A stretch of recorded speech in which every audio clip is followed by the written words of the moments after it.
Back in the 90s, I thought I had found a friend who shared my love for video games. We traded discs, laughed between classes, and for a moment I believed trust still existed in high school. But trust can be a weapon in the wrong hands. He took everything, my games, my patience, even my pride, and left me with nothing but broken floppies and constant mockery. What he didn't expect was that I'd strike back with something so simple, yet so devastating, that his own parents would believe it over him. High school in the 90s felt like a different planet compared to now. No internet, no instant downloads, no streaming. If you wanted a new video game, you either paid a small fortune at the few shops that carried imports, or you waited weeks for something to arrive by airmail. For me and my closest friend, those discs were more than entertainment. They were treasure. We'd trade, copy, and guard them like they were gold. The Settlers, Monkey Island, Doom 2. Every title felt like a window into another world. So when a new classmate showed up one semester and casually mentioned his uncle had tons of games, my ears perked up. Tons. That word alone made him sound like some mythical hero walking into our little gamer desert. He spoke with a cocky grin, promising titles we hadn't even seen on shelves. Of course we jumped at the chance to trade. Why wouldn't we? He had what we didn't, and for once, maybe the balance of power would tip in our favor. At first, it looked like a win. He happily accepted our pristine discs, boxes intact, copy protection sheets folded neatly inside. We imagined he'd return the favor, and we'd spend nights swapping levels and laughing about secret cheats. But that fantasy evaporated fast. What came back into our hands were floppies that refused to load, missing code wheels, or disks so corrupted the computer would make that awful grinding sound before spitting them out like trash. One after another, failure after failure. Weeks turned into months, and not a single working game landed in our collection. Meanwhile, he strutted around with his new gems, bragging about how easy it was to get things when you knew people. He even had the nerve to sneer at me for being a Queen fan. "Why do you listen to that gay singer?" He'd laugh in front of others, mocking Freddie Mercury's death like it was some kind of joke. Each time he said it, I felt the sting a little sharper. It wasn't just about games anymore. He was trying to humiliate me, to stamp me down in front of everyone. I remember one afternoon, my friend and I sat at my desk staring at the pile of broken discs. The Settlers, scratched. Monkey Island, missing key files. Doom 2, completely dead. We looked at each other and realized the truth. He'd played us. He had our collection, and we had garbage. And worse, he had made us look like fools for ever trusting him. But here's the thing about being underestimated. Sometimes, the anger it stirs becomes fuel. At the time, I didn't know how, but I knew one thing with absolute certainty. If he thought he could bully me and walk away with everything, he was going to learn a lesson that would sting far longer than any corrupted floppy. It all came to a head on a gray Tuesday afternoon. We had just finished math class when he swaggered over, holding one of my game boxes like it was a trophy he'd won. "This one," he said, waving it in front of my face. "Barely worth playing. My uncle has way better stuff." He tossed the box onto my desk, the corner bent, the floppy rattling inside. I opened it with trembling hands and already knew what I'd find. Another ruined disc. The worst part wasn't the money wasted, though it wasn't cheap to get those imports. The worst part was the smirk plastered across his face as if humiliating me had become his personal sport. My classmates chuckled, not even because they cared, but because his tone made me the punchline. For a second, I felt my face heat up, my chest tightening as I forced out a weak laugh. Pretend it doesn't hurt. That's the rule when you're cornered. But something shifted inside me that day. I glanced at my best friend across the room. His jaw was tight, his eyes burning with the same frustration I felt. We didn't need words. The silent nod between us said it all. Enough was enough. Later that week, the perfect storm started to brew. Our entire class was scheduled to attend an AIDS awareness event. Posters about safe sex and prevention were plastered across the school. The organizers handed out flyers and, to our surprise, free condoms with the foundation's logo on the package. Most kids giggled and shoved them into their bags like contraband. I noticed him smirk again, whispering to a group about how only the gay kids would actually care. It was the same kind of jab he always threw at me for listening to Queen. That night, sitting at my desk, I couldn't get his laugh out of my head. But alongside the anger, another thought started forming. My friend had an inkjet printer at home, one of the few in the whole class. And with the flyers and condoms we'd collected, the pieces of something bigger started to fall into place. What if, for once, the tables turned? What if his own cruelty came back to choke him in front of the people he feared the most? His strict, conservative parents? The more we whispered about it, the more the idea took shape. It wasn't about games anymore. This wasn't trading gone wrong. This was about power, about finally taking back what he'd stolen, not with fists or shouting, but with something sharper. A trick he'd never see coming. By the time the weekend rolled around, we had it planned. My friend would handle the printer, and I'd draft the letter. We didn't know yet how deep it would cut, or how much chaos it would unleash in his home. All we knew was this. The bully had just handed us the weapon, and we were ready to pull the trigger. But that was just the beginning of my nightmare. The letter itself started as a joke. At least that's what I told myself. We sat cross-legged on my friend's bedroom floor, surrounded by stacks of the AIDS flyers we had snagged from the school event. He booted up his computer, the slow hum of the hard drive filling the silence, and pulled out the inkjet printer like it was some secret weapon. I watched him load the paper, and a strange tension settled in my stomach. At first, we laughed as I typed, "Dear, first name." The words felt ridiculous. Who would ever believe this? But then I kept going, copying the formal tone from the flyers. "Thank you for your letter. We understand it's difficult being open about being homosexual." I hesitated before finishing the line. The cursor blinked at me like a warning. "Come on," my friend urged, grinning. "Make it sound real. His parents will flip." And that was the moment suspicion crept in. Was this really just harmless payback? Or were we opening a door we couldn't close? We padded the envelope with everything we had. Folded brochures, glossy safe sex posters, even 2 of the branded condoms. My friend held the packet up like a prize. "This looks legit. His dad won't know what hit him." I forced a laugh, but deep down, a voice whispered, this could ruin him. The next morning, I watched him in class, carefree as ever. He mocked another kid's shoes, sneered at my binder covered in Queen stickers, and slapped the back of my head as he walked by. Everyone laughed. That was the moment my doubt hardened into resolve. Whatever storm we were about to unleash, he had earned it. Still, paranoia lingered. As I sealed the envelope, I imagined his father's face twisting in anger, his mother's hands trembling. Would they really believe it? Would they call the foundation? Would they call the school? When I dropped the letter into the mailbox that Saturday, my chest tightened like I had just signed a confession. My friend high-fived me, but I couldn't shake the chill creeping through my spine. By Monday, the first cracks showed. He wasn't at school. Rumors started swirling. Some said he was sick. Others whispered his parents had found something. I tried to act normal, but my heart pounded every time someone mentioned his name. On Wednesday, he came back. His face was pale, his swagger gone. He avoided eye contact, slumped at his desk like someone had drained the fight out of him.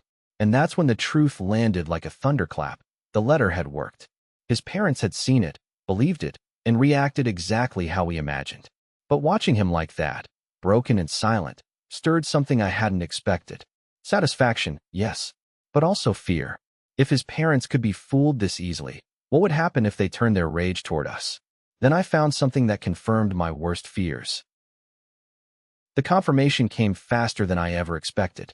I was at my locker between classes when I overheard 2 girls whispering near the water fountain. "Did you hear? His mom was crying in the parking lot yesterday." Like, screaming. I froze. They didn't say his name, but I didn't need them to. One of them mimicked a wailing voice, hand to her forehead, while the other stifled a giggle. She kept saying, "How could you hide this from us?" My chest tightened. They were talking about our letter. By the end of the day, the rumors had spread like wildfire. Some said his father had found out something shameful. Others claimed his parents had locked him in his room. No one knew the details, but the energy was unmistakable. Something explosive had happened behind closed doors, and everyone smelled blood. That night, I sat at my desk staring at the blinking cursor on my computer screen. I couldn't focus on homework. My mind kept replaying what we had done. I pictured his mother's tear-streaked face, his father's rage, the suffocating silence in their dining room as they confronted him with our forged letter. The next day, I got the proof I didn't even want. He slumped into class late, shoulders hunched, eyes red. His usual cocky grin was gone. When the teacher asked him a question, he mumbled, voice barely audible. The entire class noticed. For the first time, the bully looked small. At lunch, he sat alone. His friends tried to joke, to draw him out, but he snapped at them and stormed off. That's when one of them muttered, "His old man's convinced he's, you know," and trailed off with a smirk. I almost dropped my sandwich. It worked. Not only had his parents believed the letter, but the fallout was public. He was grounded, humiliated, and cornered in the very walls that once made him feel untouchable. Part of me felt victorious. This was justice, wasn't it? He'd mocked me for loving Freddie Mercury, stolen my games, treated me like a joke. Now he was the one everyone whispered about. But another part of me, the part that still had to walk into the same classroom every day, felt something darker. What if he figured it out?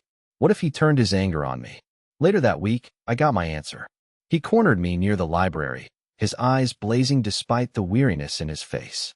Did you do this?" he hissed, voice trembling with something between fury and desperation. I forced a confused look, shrugging. "Do what?" His fist clenched, but he didn't swing. Instead, he leaned closer. "My dad and my mom, they think I'm lying to them. They think I'm hiding something. And you think this is funny?" I opened my mouth to deny it, but the word stuck. Because in that moment, staring at him, I realized he didn't know for sure.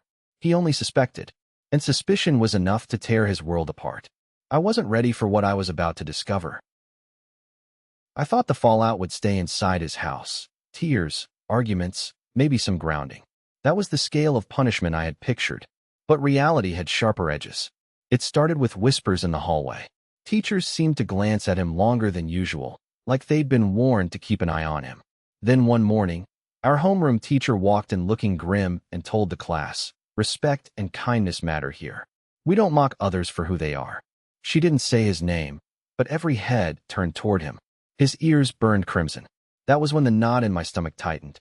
His parents hadn't just believed the letter. They'd escalated it. A few days later, confirmation came in the most terrifying way possible.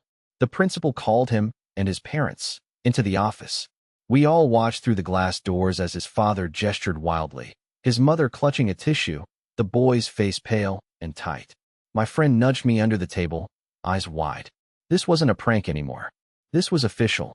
At lunch, I overheard another detail that made my chest clench. Someone said his parents had contacted the AIDS Foundation directly, demanding to know why their son had been encouraged. The foundation, of course, denied ever writing to him, which meant only one conclusion remained. Someone had faked it. Someone close enough to know his address.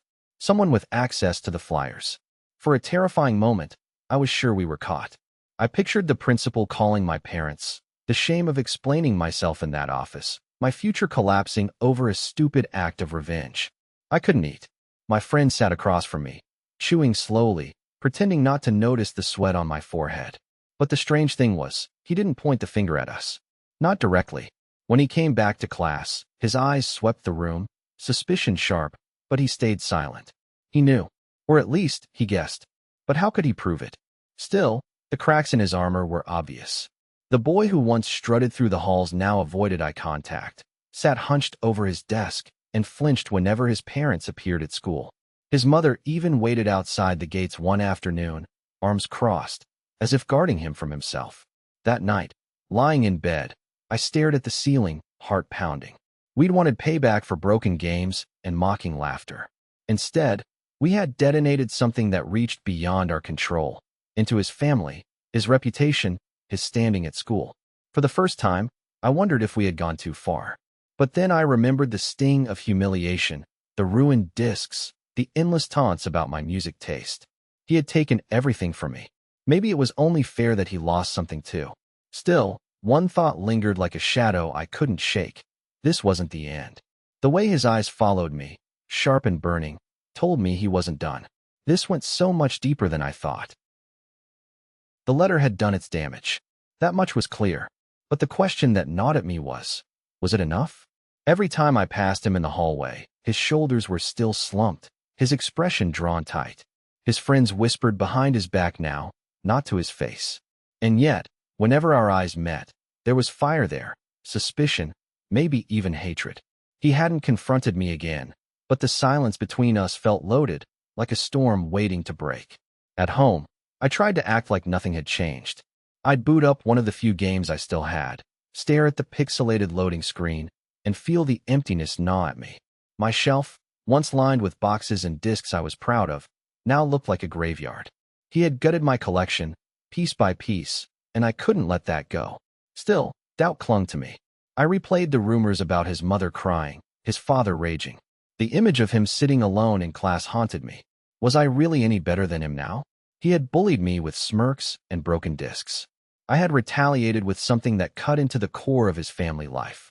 One night, my best friend and I sat in his room, the hum of his printer still echoing in my mind. "We should come clean," I muttered, surprising even myself. He raised an eyebrow. "You serious? After all he did to us?" "I don't know," I admitted.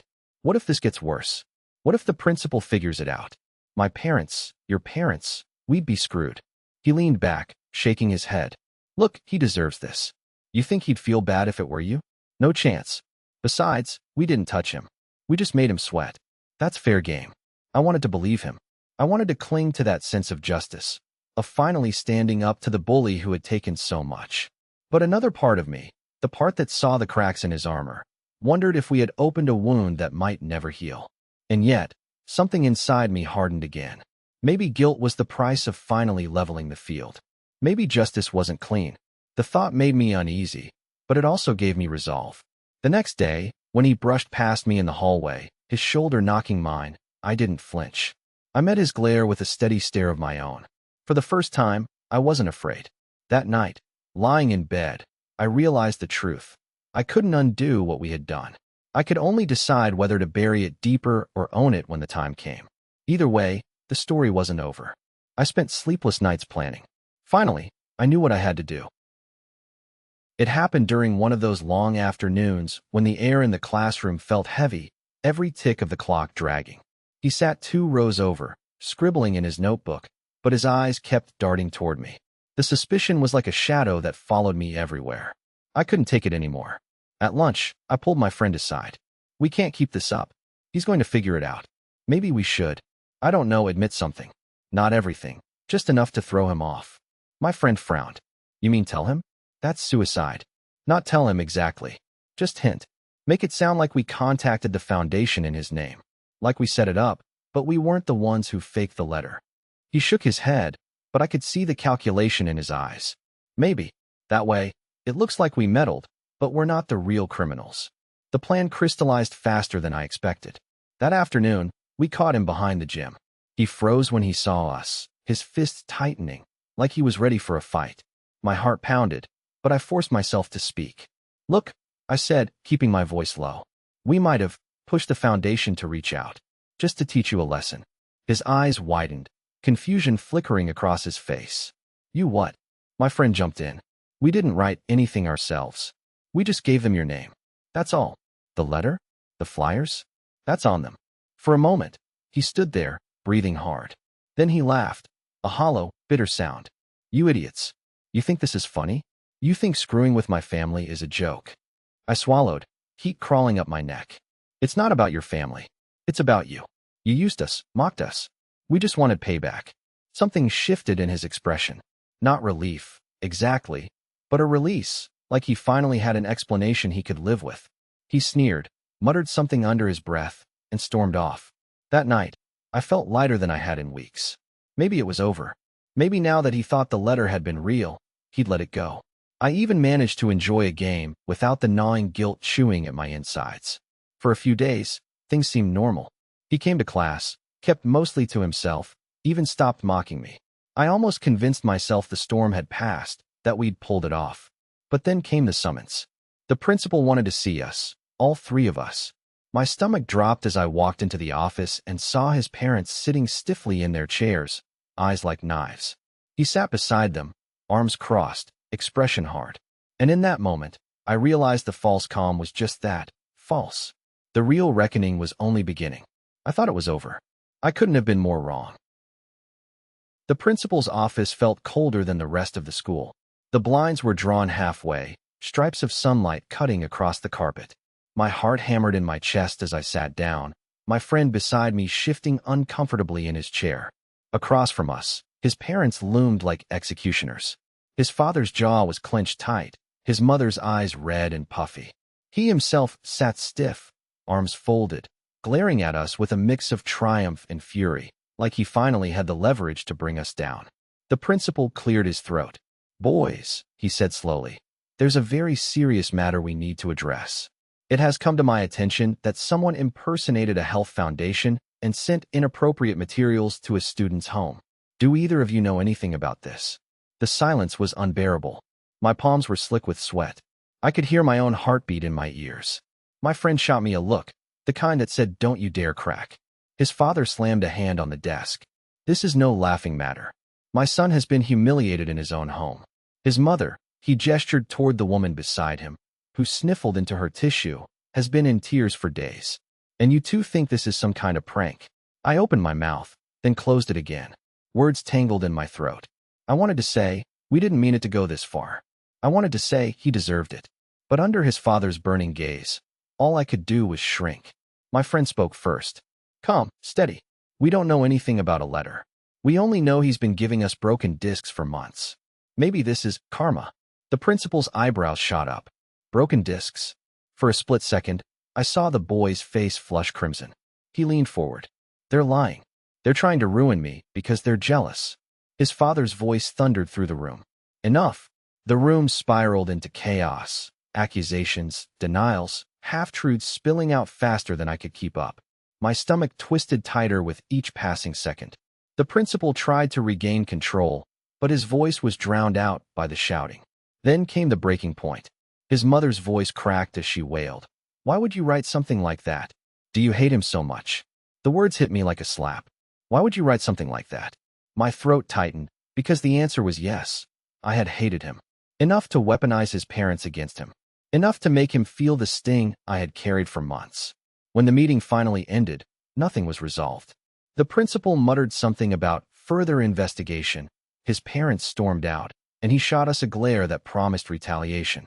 As I walked back down the hall, my knees felt weak. What had started as a clever prank was now a wildfire, and I was standing right in the middle of the flames. What happened next made me question everything. The days after that meeting were unbearable. I walked through the hallways like a ghost, every whisper feeling like it was aimed at me.